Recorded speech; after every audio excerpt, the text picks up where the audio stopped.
জানা বলে একজন বছর 27-এর একজন ব্যক্তি, যেটা আমরা পরে জানতে পারি, ওর মৃতদেহটা পাওয়া যায় খেজুরি থানা এলাকায়। তো সেটা যেমন হয় আমরা ইউডিকে স্টার্ট করেছিলাম। তো আমাদের প্রাথমিকভাবে মনে হয়েছিল যে এটা থাকে যে একটা যেটা রেপুটেশন অপরাধীকে পাওয়া গেল যে নেশাভান করে ইত্যাদি। বাট আমাদের ইউডিকে স্টার্ট করা সত্ত্বেও আমরা খুব ক্লোজলি ওটাকে মনিটর করি। আমাদের সিনিয়র অফিসাররা এসডিপিও কন্টাই, ওসি খেজুরি, এদের নেতৃত্বে যে অটোপসি সার্জন, তার সঙ্গে কথা বলা হয়। ওইখানেতে যা যা লিডস পাওয়া যায় ওই এতে সেগুলোর উপর আমরা কাজ করি। তো আমরা আমাদের এই সন্দেহটা আরো বাড়তে থাকে যে এটা হোমিসাইডাল হতে পারে। তো সেখান থেকে ওখানে একটা নীল হেলমেট পাওয়া যায় খানিকটা দূরে, যেটা ঘটনার অবস্থা।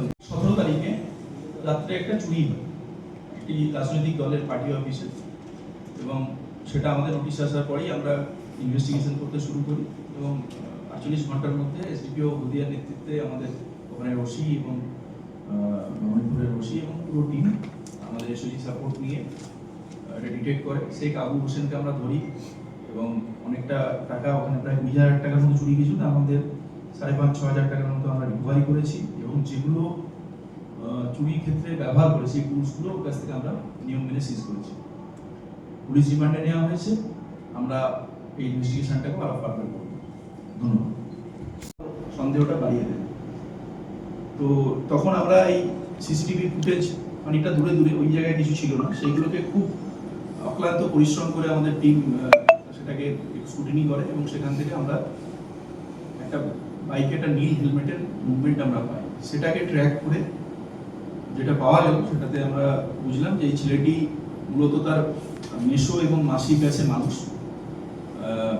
তারা বিভিন্ন নেশাভান করার কারণে এর চুরির দিকে একটা প্রবণতা ছিল।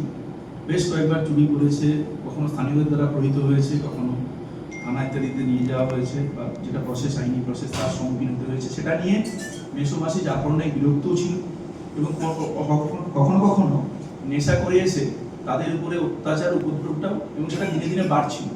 তো ন্যাচারালি তারা এটা ডিসাইড করে এবং ওকে ওই ফাঁকা জায়গায় নিয়ে যেয়ে একসঙ্গে বসে মদ খাওয়ার পরে মূলত শ্বাসরোধ করে এখনো পর্যন্ত যেটা আমরা পেয়েছি তাকে হত্যা করা হয়।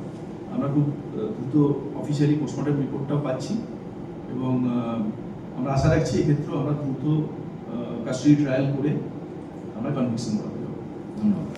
গ্রুপটা আসে, তারপর সেটা আমরা সঙ্গে সঙ্গে আমাদের এসওজি সিলকে তৎপর করাই এবং সিনিয়র অফিসার লেভেলে এসডিপিও কন্টাই এবং অন্যান্য যারা ওখানে ওসিরা, আইসিরা আছে, তারা সবাই they all took part in that.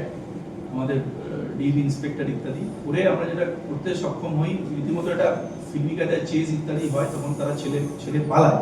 যে বেশ কিছু বাইক, ট্রাক, পরে ওয়াটার ভেসেল, সবটা থেকে প্রায় 145 বস্তা ছাড়ানো সুপারি, সেটা যেটা আমরা ওটাকে সিজ করি প্রসিজিওর মেনটেন করে। ভেহিকেলগুলোকে সিজ করি, 4 জনকে আমরা অ্যারেস্ট করি। এটা আনুমানিক বাজার মূল্য প্রায় 50 লাখের উপরে, যেটুকু আমরা we didn't have that much of knowledge but what we could learn from the connoisseurs। তো এবং যেটা সবথেকে বড় ব্যাপার হচ্ছে, এটা পরে আবার সেখান থেকে আমরা 7 দিনের পুলিশ রিমান্ডে ওদেরকে নিই। পরে ওদের কাছ থেকে নিয়ে আবার আমরা ফার্দার প্রায় 1 কুইন্টালের মতো সুপারি একটা খামার বাড়ি থেকে, এটা রসুল নদীর পাশে একটা থেকে, সেটাও আমরা সিজ করেছি নিয়ম মেনে।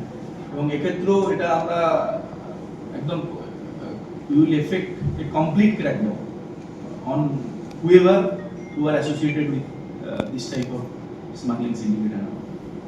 Thank you. একটা বিগত বছরে ওটা সেপ্টেম্বর মাস আই গেস, সেখানে একটা ঘটনা ঘটেছিল, ডাকাতির ঘটনা, যেটা আনডিটেক্টেড ছিল। পুলিশ এফোর্ট দিয়েছিল কিন্তু সেটা খুব একটা সুবিধে হয়নি। প্রায় 2:45 নাগাদ ওখানে 7-8 জন দুষ্কৃতী ঢোকে এবং তারপর পুরো বাড়ির লোকেদেরকে, বাসিন্দাদেরকে বেঁধে একটা তাণ্ডব, লুটপাট ইত্যাদি হয় এবং সেটা চলে প্রায় 1 ঘন্টা। তারপর থেকে এফোর্ট দেওয়া সত্ত্বেও জিনিসটা আসছিল না। তো আমরা আবার ওই কেসটাকে আমরা ফ্রেশ এফোর্ট দিই লাস্ট 10 ডেজ এসডিপিও এগরা নেতৃত্বে, আমাদের এসওজি সেল এবং আমাদের সংশ্লিষ্ট থানা সবাই মিলে এফোর্ট দিয়ে এগরা থানাতে যে আমরা সম্প্রতি 5 জনকে ধরেছিলাম ডাকাতি করার জন্য যারা অ্যাসেম্বলি হয়েছিল, তাদেরকে ইন্টারোগেট করে আমরা কিছু ক্লু পাই। সেটা থেকে ফার্দার করে ইনভেস্টিগেশনটাকে আমরা তাদেরকে আমরা একজন ঝোড়ো মান্না বলে একজন ক্রিমিনাল, যার অ্যান্টিসিডেন্টস এখন পর্যন্ত প্রাথমিক স্তরে আছে তদন্ত, কিন্তু অনেকটাই পাওয়া গেছে, তাকে আমরা অ্যারেস্ট করি। এবং সব থেকে যেটা ভালো ব্যাপার সেটা হচ্ছে টিআই প্যারেডে তাকে যে বাড়িতে ডাকাতিটা হয়েছিল তারা শনাক্ত করে। তো আমরা তাকে ঝোড়ো মান্নাকে আমরা রিমান্ডে নিচ্ছি এবং আরও আমরা ইনভেস্টিগেশনে পুরোটাই করতে পারবো। এই কেসটা মোটামুটি আমরা যেটা আশাবাদী আছি যে পুরোটা আমরা will get to the root of it. Thank you. এখনো আমরা মানে সত্যি শোকাহত, তার সঙ্গে কিছুটা আমরা বলবো রিলিফড সেই হিসেবে শেয়ার করবো। আমাদের সহকর্মী একটা খুব জঘন্য একটা অ্যাক্সিডেন্টের শিকার হয়, যেটা এখন তদন্ত চলছে যে তার মধ্যে কতটা কি এলিমেন্ট ছিল, কতটা মেনসিয়া ছিল, অনলাইনে এগুলো দেখা হচ্ছে। কিন্তু এর মধ্যে আমরা যেটা চেষ্টা করেছিলাম আমাদের গোটা পুলিশ পরিবারের তরফে এবং আমাদের সুবিধার্থের সহযোগিতায় আমরা ওনার যে বিরিফ ওয়াইফ তাকে আমরা সিভিক পুলিশ হিসেবে আমরা একটা নিয়োগপত্র দিতে পেরেছি। দুটো ছোট ছোট বাচ্চা আছে, ছেলেটি মারা গেছে, একেবারেই বাচ্চা, তারা একটি হয়তো 3-4 বছরের, একটি 6-7 বছর। আমরা আশা করছি তাদের জন্য এটা অনেকটা সুরাহা হবে। ধন্যবাদ। আপনারা প্রত্যেকে জানেন, সেটার ক্ষেত্রে নিশ্চিতভাবে আমরা এটা সামাজিক মিত্রের কথা মাথায় রেখে আমরা প্রথম থেকেই আমরা স্ট্রংলি ওটাকে হ্যান্ডেল করতে চেষ্টা করেছি।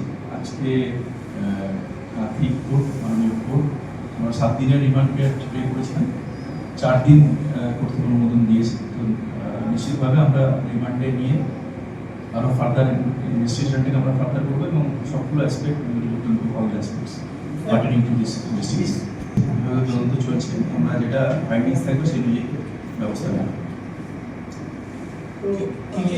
মোটামুটিভাবে আমাদের যেগুলো আছে, যেটা মানে বেশি বলা হয়, 354 এবং 307 এই দুটো মেইন ইনগ্রিডিয়েন্ট আছে। আমরা এখন 74 আর 109 হয়েছে বিএনএস।